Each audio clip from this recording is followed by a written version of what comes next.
오늘 가정을 교회로 마지막 시간인데요. 구체적이지만 또 더 기초적이고 또 기초적이지만 좀 더 구체적인 그런 부분을 한번 여러분과 나누기를 원합니다. 자, 오늘의 말씀은 저기 있는 것처럼 또 아비들아 너희 자녀를 노엽게 하지 말고 오직 주의 교양과 훈계로 양육하라.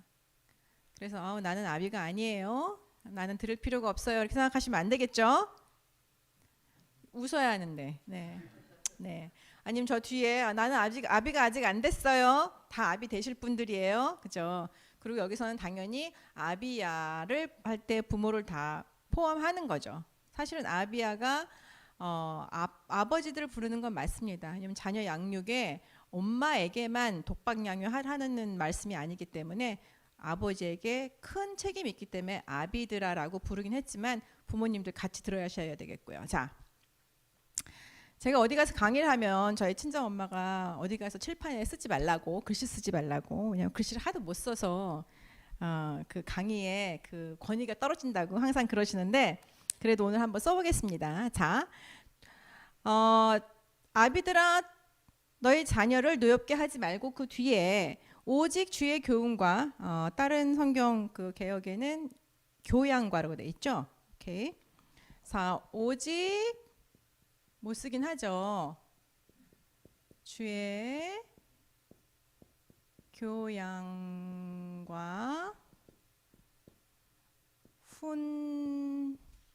훈계로 양육하라. 자, 여러분의 퀴즈를 합니다. 여러분 초등학교 다닐 때 이렇게 문장을 보면 여기서 가장 중요한 단어 뽑는 거 이런 거 해봤죠? 줄거리. 자, 여기서 제일 중요한 단어 오직 주의 교양, 훈계, 양육. 어떤 게 제일 중요한 단어일까요? 여기서 양육. 또 여기서 가장 포인트. 이거가 꼭 여기선 이 말씀에는 딱 이거다. 이거 빠지면 안 된다. 제일 중요한 게 어딜까요?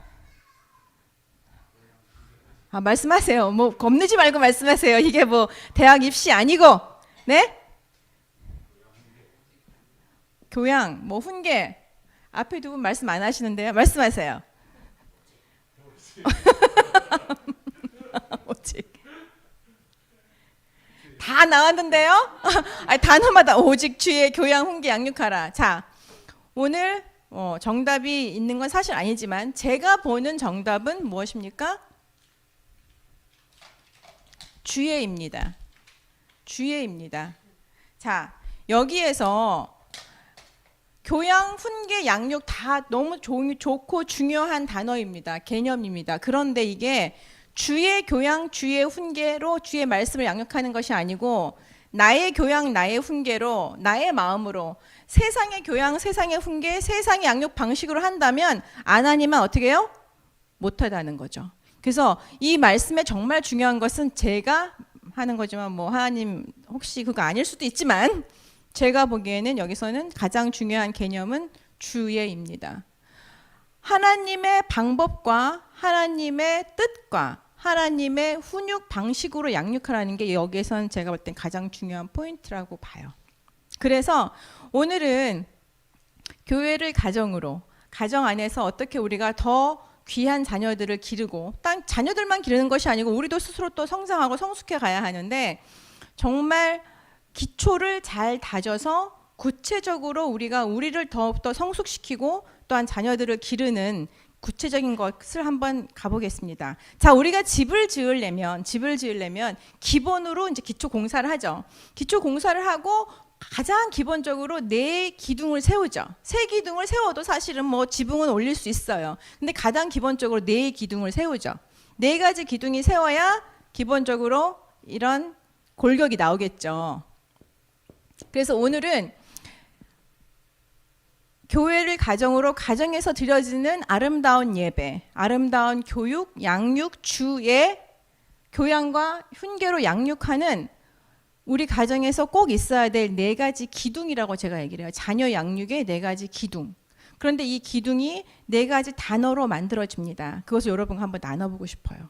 자, 우리가 정체성이라는 게 굉장히 중요하죠. 내가 누군지를 알고 내가 양육하는 아이가 누군지를 알아야 우리가 가장 기본적으로 양육을 잘하고 교육을 잘할 수 있다고 얘기를 합니다. 그죠? 그런데 우리가 가정에서 일반적으로 우리 아이들을 대할 때 아니면 내 스스로를 볼 때도 세상에서 말하는 사람이 누구인지, 세상에서 말하는 자녀가 누구인지라고 은연중에 생각할 때가 굉장히 좀 많은 것 같아요. 그래서 이런 말씀 한번 들어보셨죠? 태어난 아이들은 이렇게 하얀 도화지 같다. 이렇게. 교육학이나 뭐 발달 심리학에서는 그렇게 표현들을 많이 합니다. 아이들은 태어났을 때 하얀 도화지 같다. 그래서 부모나 환경이 거기에다가 꽃을 그려주면 아이가 꽃을 피워나고, 그죠? 그런 얘기 많이 들어보셨죠? 그죠? 예. 그다음에 거기다가 이렇게 뭐예요? 똥을 그리면 그런 말씀 들어보셨죠? 예. 그런데 이게 은연중에 우리 교회 학교 안에도 우리 크리스천 안의 가정에도 자리 잡고 있어요. 그런데 이게 정말 하나님 말씀으로 비춰봤을 때 그럴까요? 이런 생각을 갖고 우리가 양육을 한다면 어떻게 될까요? 오늘 그런 생각을 좀 해보기를 원합니다. 자, 우리가 다 아는 대로 에덴 동산에서 하나님께서 하나님의 형상대로 사람을 지으셨죠. 형상대로. 그리고 어떻게 됐습니까? 3장의 에덴 동산에서 결국은 선악과를 따먹은 인간은 쫓겨나기 시작해요. 그죠? 그래서 우리가 얘기하는 타락이 됩니다.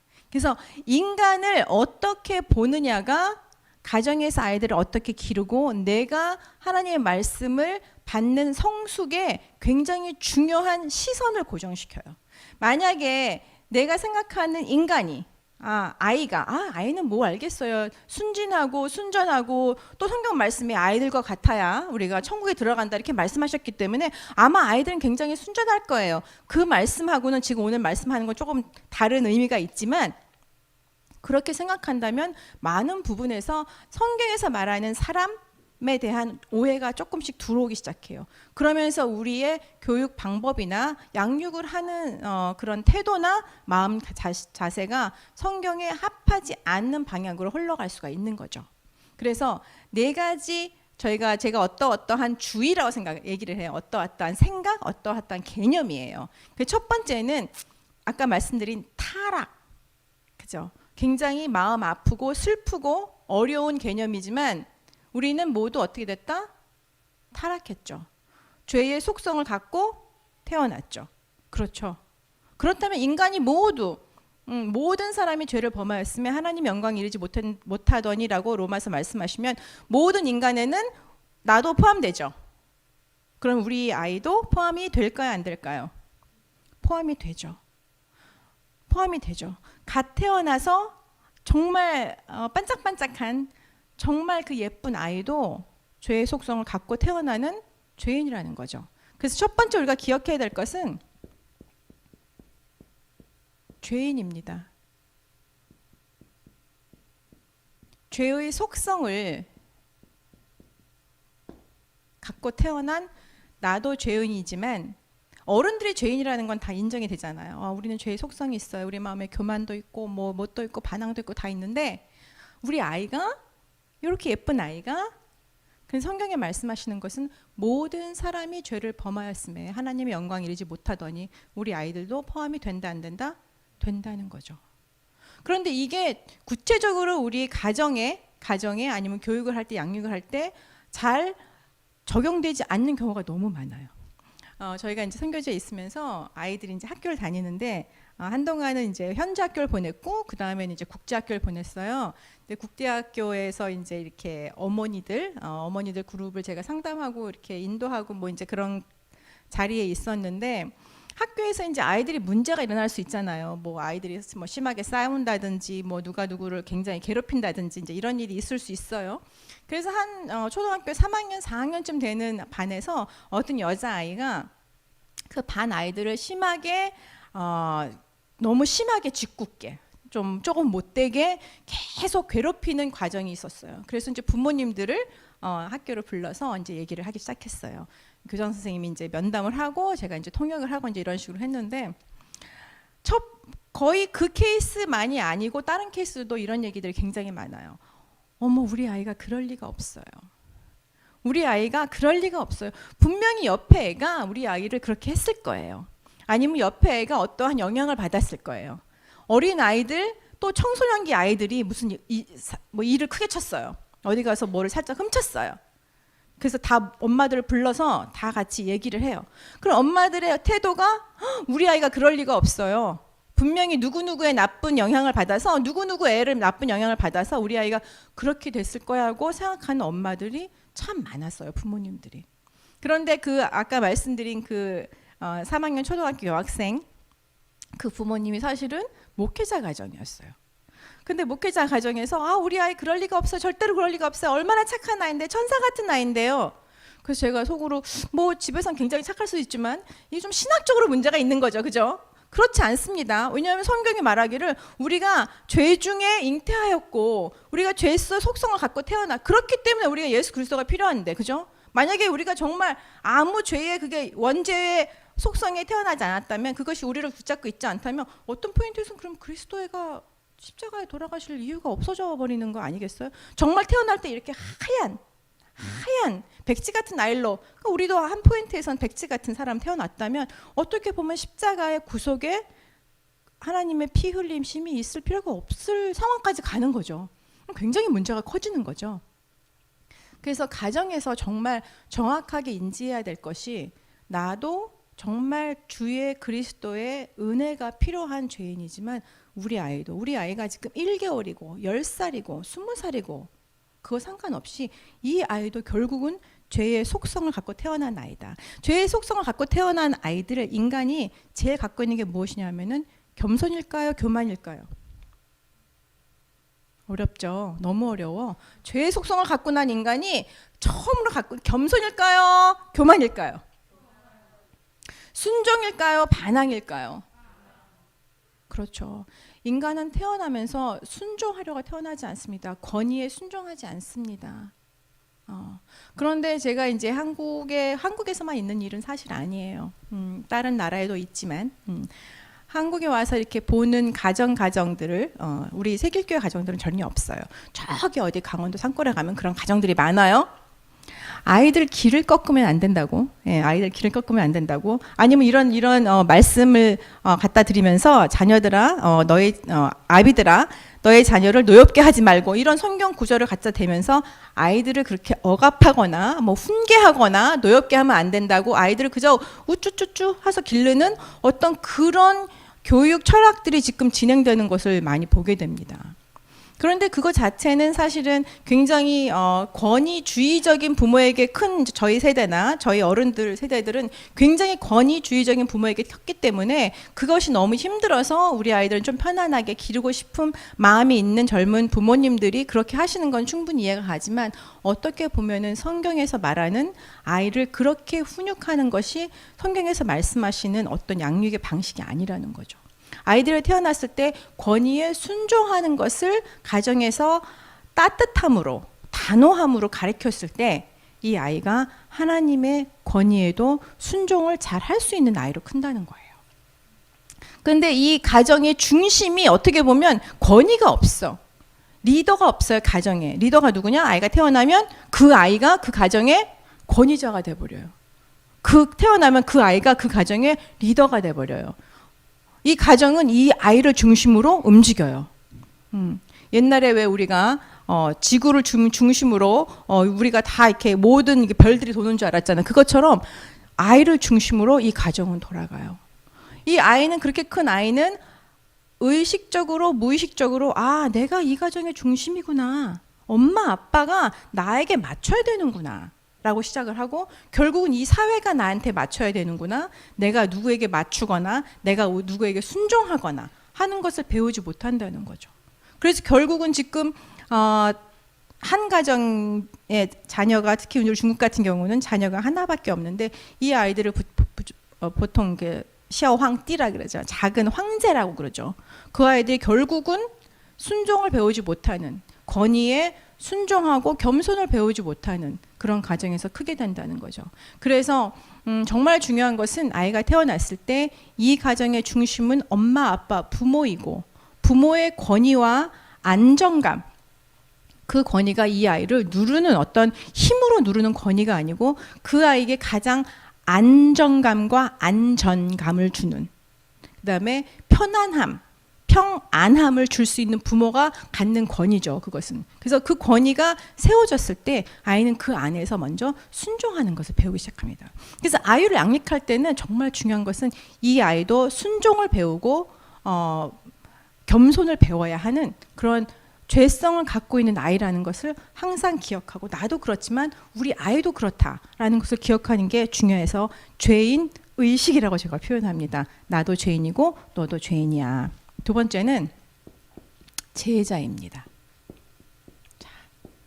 자, 우리는 모두 크리스찬이에요. 그렇죠? 크리스찬이라는 얘기는 작은 그리스도인이라는 얘기죠. 그리스도를 따라가는 사람이라는 얘기죠. 결국은 제자라는 말이죠. 우리가 그냥 교회에 오는 사람이 아니고 교인이 아니고 우리는 제자입니다. 제자입니다. 그냥 신앙 생활을 하는 사람이 아니고 정말 그리스도를 따라가는 사람이죠. 근데 가정 안에서도 아이를 그리스도를 따라가는 제자로 열심히 양육하는, 굉장히 여러 프로그램도 가고 뭐 부모 교육도 가고 그런 부모들을 볼 때 어떤 포인트에서는 본인 스스로가 그리스도의 제자임을 망각하는 포인트가 있는 것 같아요. 얘를 열심히 막 믿음 잘하는 사람으로 기르는 거에 막 초점을 맞추다 보니까 내가 성장해야 하고 나도 끝까지 성숙해 가야 하는 제자임을 망각하는 경우가 있는 거죠. 그래서 가정 안에서 우리가 양육할 때 어떤 포인트에서는 우리가 아이들을 양육해야 합니다. 이 아이들 제자 삼아야 하는데 내가 정확하게 그리스도 예수의 정확한 제자임을 이 아이한테 보여주는 것, 알려주는 것, 그리고 이 포인트에서는 너희가 아직 미성년이고 엄마의 가정 안에 있을 때는 내가 너를 제자 삼아 양육하지만 궁극적인 리더는 그리스도라는 것을 보여줄 수 있는, 그래서 나도 제자고 너도 제자야. 네가 지금 어려서 엄마가 많은 것을 제자 삼아서 알려주지만, 내가 지금 아빠로 알려주지만 결국은 궁극적으로 너를 나의 제자 만드는 것이 아니고 나는 너를 예수 그리스도의 제자로 만들기를 원하고 그것이 하나님이 기뻐하신 일이고 나 역시도 정말 천국만에 갈 때까지 열심히 제자이고 싶어가 그 가정의 양육 안에 들어가야 된다는 거죠. 그래서 나도 열심히 크는 것을 아이들이 같이 볼 때, 경험할 때, 왜 엄마 남한테나 시켜? 왜 엄마 나한테만 책 보라 그래? 오빠는 TV 보면서 왜 나한테만 콰이어타마라 그래? 이런 경우들 많죠. 왜 예배는 이렇게 꼭 무슨 이렇게 딱 시간만 정해서 드려? 어떨 때는 같이 뭐 드리면 안 돼? 왜 뭐 이런 시간을 정해서 어떤 꼭 그런 포맷을 가지고 예배를 드려야 해? 그런 것이 왜 그런 질문이 나오냐면 어떤 포인트에서는 아이들이 눈에 엄마는 제자가 꼭 예배 시간에 우리 교회에서 배운 것처럼 이런 걸 할 때 예배 시간에만 엄마는 제자 같아 라는 것이 사실 뒤에 깔려 있을 수도 있어요. 그래서 우리가 아이들을 주의 교양, 훈계로 양육한다는 것은 내가 그의 제자임을 항상 각인하고 내가 너를 나의 제자 삼는 것이 아니고 그리스도의 제자 삼는 것을 내가 돕고 있어 라는 것이 항상 잃어버리면 안 되는 양육의 가장 기초적인 두 번째 기둥이죠. 그래서 제자 의식이라고 제가 표현을 합니다. 그래서 첫 번째는 좀 무섭지만 좀 죄인 의식. 죄인 의식이 있어야 그리스도가 필요한 거잖아요. 이 아이들도 그게 들어가야 하고 우리도 알아야 하니까. 그 다음에 제자 의식이 있어요. 그 다음에 세 번째는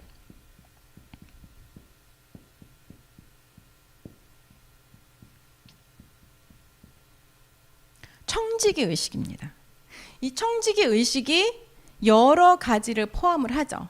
부모에게 사실은 제일 청지기 의식으로 살아가기 어려운 부분이 자식이죠. 나의 시간, 나의 달란트, 이런 것들은 하나님께 내가 다 청직입니다. 나의 건강, 이런 건 다 주여 내가 청직입니다. 주님께 다 올려드립니다. 그런데 이 자식, 내 새끼 참 어려운 것 같아요. 그래서 하나님 앞에 정말 겸손하게 이 아이를 그저 맡아 기르는, 하나님이 주신 생명을 그저 맡아 기르는 청지기로서의 자리임을 수없이 되뇌이지 않으면, 아이가 잘 되면 내가 어떻게 해요? 어깨가 확 올라가죠. 내가 어떻게 돼요? 확 교만해지죠. 그리고 아이가 실수해요. 실수 안 할 수 없어요. 아이가 넘어져요. 넘어지지 않을 수 없어요. 그럼 어떻게 돼? 내가 같이 꺼져요. 그 아이의 흥망이 나의 손에 들려 있는 것처럼 나의 삶이 움직이기 시작합니다. 그 아이가 잘 되면 할렐루야 기뻐하고, 그 아이가 안 되면 주여 까무러치고. 그것은 어떻게 보면 청직의 자세는 아닌 것 같아요. 사실은 이제 한국에 와서 놀란 거 하나가 그 수능 있잖아요. 수능을 볼 때 교회마다 그 수능 특세를 하더라고요. 그래서 그런 것들도 하는구나. 참 사실 좀 놀랐어요. 자, 수능 특세에 와서 어머니들이 열심히 기도하는 거 너무나 좋죠. 감사하죠. 그런데 그 기도가 내용이 좀 사실 좀 궁금해요. 도대체 뭐라고 기도를 하시는지. 수능을 잘 봐서 좋은 대학 가게 해주세요라고 기도를 하시겠죠. 대부분은. 그런데 그 마음 깊은 곳에는 결국 우리 다 알잖아요. 기도하는 모든 사람이 원하는 대학에 다 갈 수 없다는 거.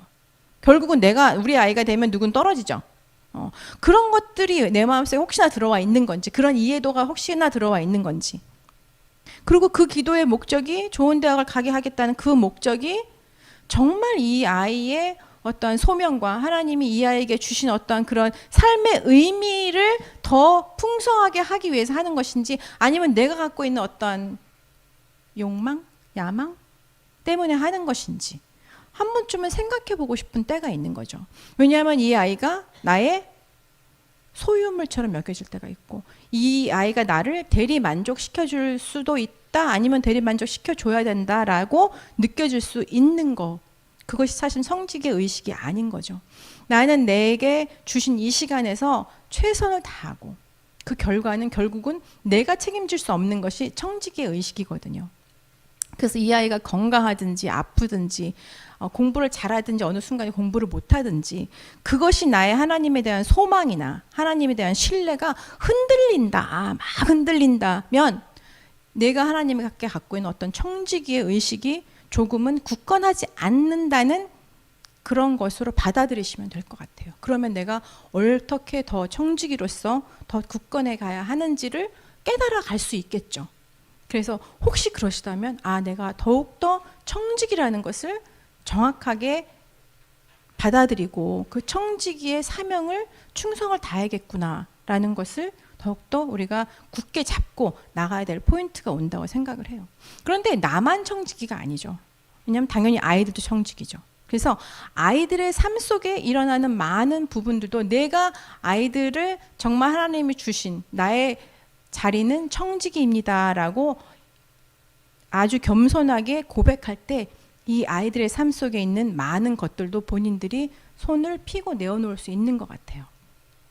그래서 내가 갖고 있는 이 모든 것을 이 아이한테만 쏟아, 나의 시간, 나의 재정, 나의 에너지, 나의 모든 것을 우리 아이에게만 쏟았을 때 결국은 이 아이도 그런 모든 것들을 자기가 받아서 남에게 흘려보낼 수 있는 청지의 의식을 갖고 있는 아이로 자라나갈 수 없다는 거죠. 그래서 이 아이도 나에게 청직이고, 이 아이에게 허락하신 모든 것들도 청직이고, 나에게 허락하신 물질, 시간, 달란트 모든 것들이 청직이기 때문에 우리는 이것이 공용돼야 된다라는 것들을 가리키는 것. 그건 굉장히 중요한 부모의 한 자리인 것 같아요. 근데 참 어렵습니다. 참 어렵고, 이 세상에서 제일 아름다운 단어는 어머니라는 단어가 있어요. 사랑보다는 더 어머니 이러면 굉장히 이렇게 짠하고 막 희생, 어머니가 나를 위해서 희생하셨고 그런 게 있는데 너무나 아름다워요. 그리고 어머니들이 많으신데 너무나 아름답지만 정말 깊은 곳으로 들어가 보면 어머니의 희생이라는 단어가 자칫 잘못하면 이 청지기의 의식을 흔들 수가 있어요. 자, 희생이라는 건 그렇잖아요. 내가 뭔가 좋은 걸 갖고 있어요. 그죠? 근데 이것을 내려놓고 내가 금이 있어요. 나한테 금이 있는데 내가 금을 내려놓고 은을 선택하는 게 희생이에요. 그죠? 그렇죠? 근데 내가 은이 있어. 근데 내가 금을 선택해. 근데 그게 희생일까요? 희생이 아니죠. 그러면 아이들이 어머니의 희생을 들으면 아이들이 은이 됐어요. 어머니가 뭔가가 금이 있었는데 어머니가 그걸 포기하고, 근데 그 금이 우리가 생각할 때, 세상에 생각할 때 그게 어머니의 뭐 직업일 수도 있고 어머니의 꿈일 수도 있고 어머니의 뭐 앞날의 미래의 큰, 그런데 결국은 어쨌거나 나 때문에 엄마가 금을 포기하고 그래서 나는 결국 은이 됐어요. 자, 그런 아이들, 우리가 얘기하는 자존감, 그죠? 자존감 든든할까요? 든든하지가 않아요. 왜? 나는 은인데 엄마는 금을 가질 수 있었는데, 내가 너 때문에 희생을 얼마나 많이 했는데, 내가 이것저것 다 포기하고 너를 얼마나 뒷바라지를 그렇게 했는데 네가 지금 학교를 그거밖에 못 가? 네가 공부를 그거밖에 못 해? 결국은 이게 엄마의 욕심이었고 엄마의 욕망이었고, 청지기의 자리를 내려놓고 내가 이 아이의 소유가 되어서 내가 하지 못했던 대리만족, 내가 하지 못했던 어떤 꿈을 대신 이뤄보고자 하는 가장 인간 깊숙이 있는 욕심이었던 거죠. 이렇게 얘기하면 사모님 너무, 선교사님 너무 좀 많이 가시는데요. 정말 깊은 속으로 들어가 보면 그렇지 않을까라고 한번 제가 던져보는 거예요. 한번 생각을, 우리 엄마들이 생각을 한번 해보셨으면 좋겠다는 거예요. 저를 포함해서. 그래서 이 청지기 의식이라는 것이 정말 우리 속에 가장 깊이 든든하게 내려오지 않으면 결국은 우리는 아이들에게 비현실적인 것들을 요구하고 비현실적인 기대를 하게 되고 그들에게 무게를 싣게 되는 거죠. 결국은 그것이 성취되었을 때는 우리가 뭐예요? 성공한 거죠. 나의 수고가 성공한 거고, 그게 결국은 만약에 실패했다, 좋은 대학을 못 갔다 할 경우엔 나의 인생도 같이 실패되는 거죠. 왜냐하면 나의 구속물로, 나의 어떤 소유로 생각했던 부분이 있었다면. 그렇기 때문에 아이들은 우리에게 맡겨준 하나님의 선물이고, 어느 기간, 특히나 미성년이 됐을 때, 미성년자일 때 어느 기간 양육을 하는 것이지, 성인이 됐을 때는 정확하게 그 성인의 삶을 살아가게끔 분립시키고 독립시키고 할 수 있는 준비가 청지기의 마음이 있을 때 자연스럽고 건강하게 일어날 수 있지, 그 아이를 소유물로 생각했을 때 그것이 굉장히 어려워지는 거죠. 그래서 여러분 다 아시겠지만 한국의 그 시월드, 시자가 너무 싫어서 시금치도 안 먹는 우리 며느리들이 많잖아요. 결국은 그런데 그렇게 시어머니 흉보다가 결국은 그 며느리도 어떻게 돼요? 내 아들 끼어차고 결국은 그 시어머니처럼 내 아이들을 내가 소유물로 갖는 그런 악순환이 일어나는 거죠. 그 이유는 청지기인 줄을 자각하지 못하고, 아니면 자각했지만 내가 삶으로 잘 살아내지 못해서.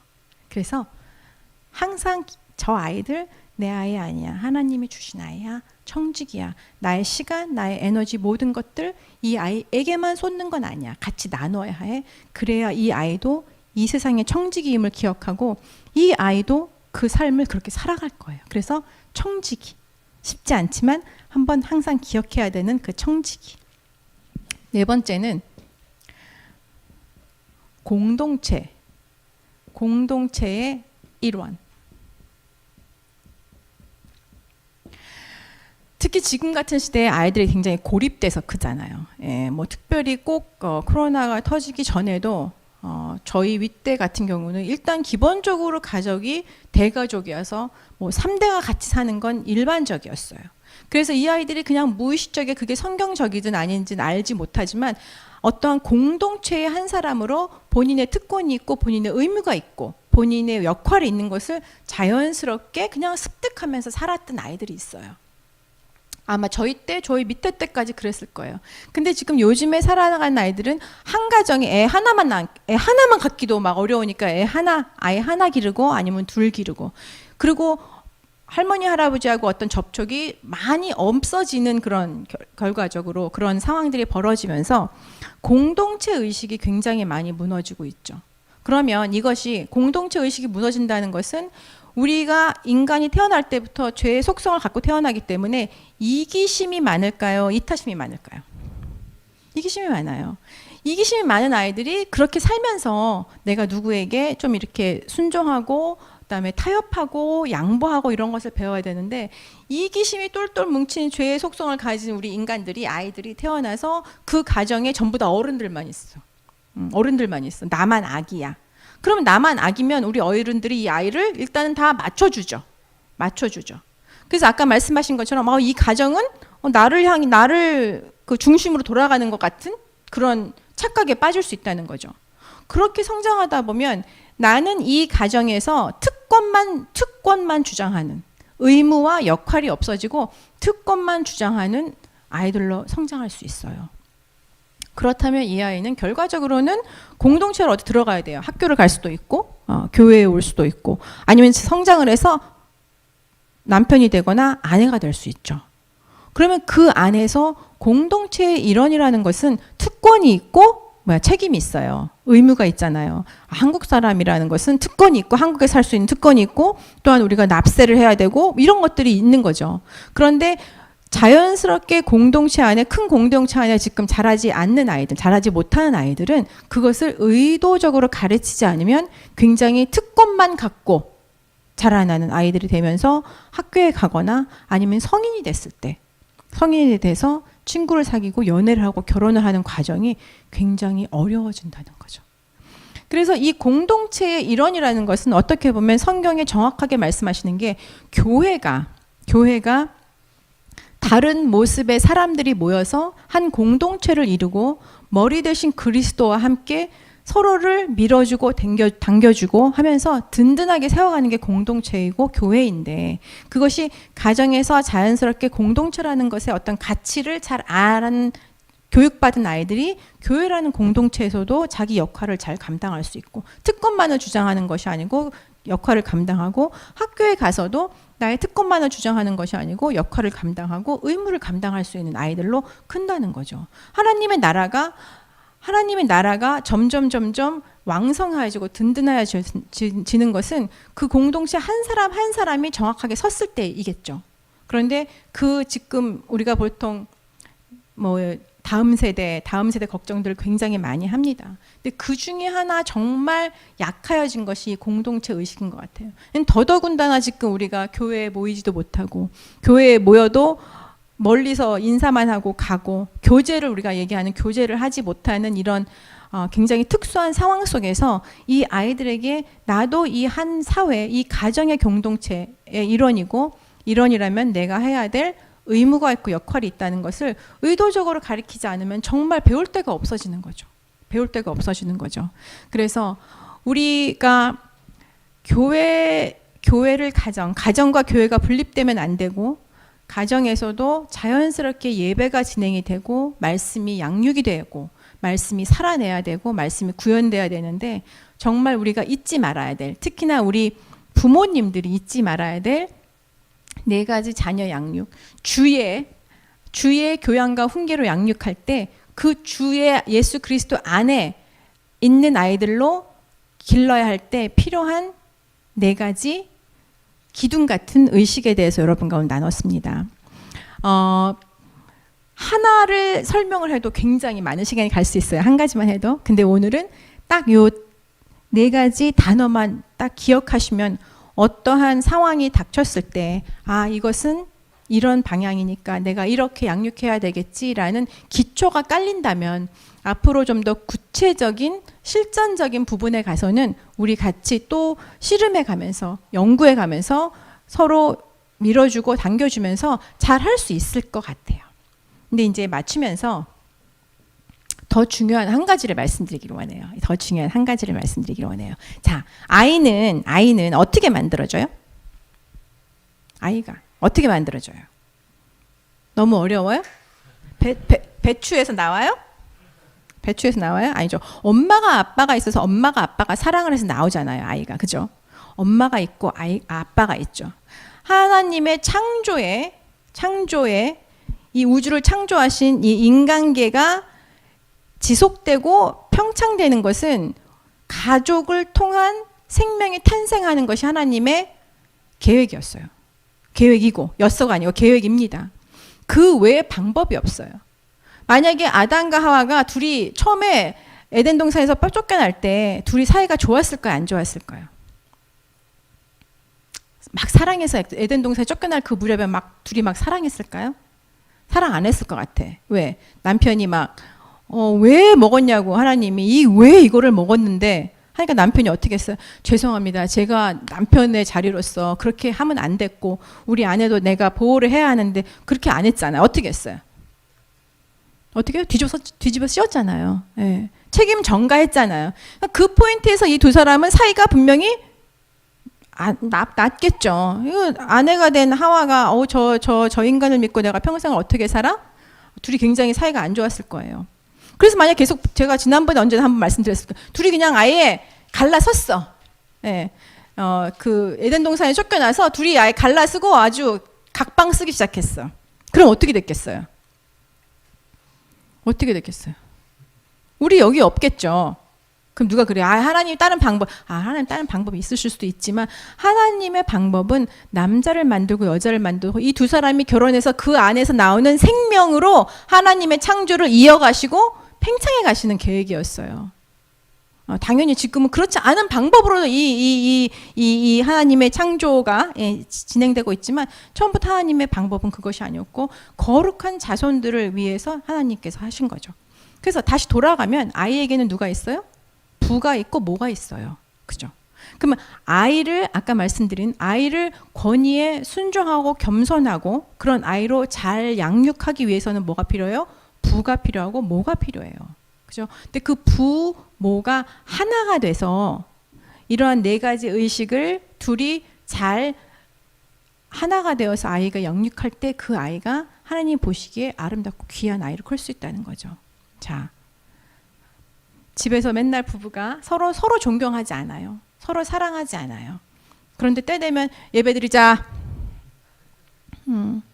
아빠는 맨날 늦게 들어와.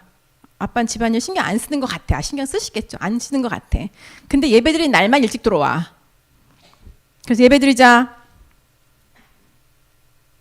자, 그 아빠의 말에 권위가 있을까요? 없을까요? 권위가 쓰지 않는다는 거죠. 엄마 아빠가 아이들의 우리 가정의 가정 교육 중에 자녀 양육 중에 부모 교육 중에 제일 중요한 것은 부모가 하나 되는 것. 부부가 서로 하나 돼서 사랑하고 존경하고 사랑하는 것. 순종하고 사랑하는 것. 아내는 남편에게 순종하고 존경하고 남편은 아내를 그리스도의 몸과 같이 사랑하는 것. 그것이 기초가 되지 않으면 어떠한 굉장한 놀라운 유아 교육의 방법, 셈이나 어떤 것을 갖다 대도 이 아이는 건강한 아이로 자랄 수 없습니다. 그럼 또 그렇게 누가 물어봐요. 그러면은 이런 교육학에서나 발달 심리학에서 이런 얘기를 합니다. 문제아는 없다. 문제 부모만 있다. 어떻게 생각하세요? 맞습니까? 문제아는 없다. 문제 부모만 있다. 이렇게 말을 하는데 그게 맞습니까? 어떻게 생각하세요? 우리 다 그렇게 생각하지. 그럼 문제아는 없어. 부모가 잘하면 애들은 문제가 없을 거야. 그럴까요? 아니요. 전 정확하게 아니라고 얘기해요. 그런데 문제 부모에게는 누가 나온다? 문제아가 나와요. 뒤집어서 얘기하면 불안한 가정에서 나오는 아이들은 불안할 수밖에 없어요. 그런데 아무리 완벽한 가정이라도 완벽할 수 없지만 아무리 완벽한 가정이라도 아까 말씀드린 것처럼 죄의 속성을 갖고 태어난 인간이기 때문에 100% 넘어지지 않는다는 보장은 없다.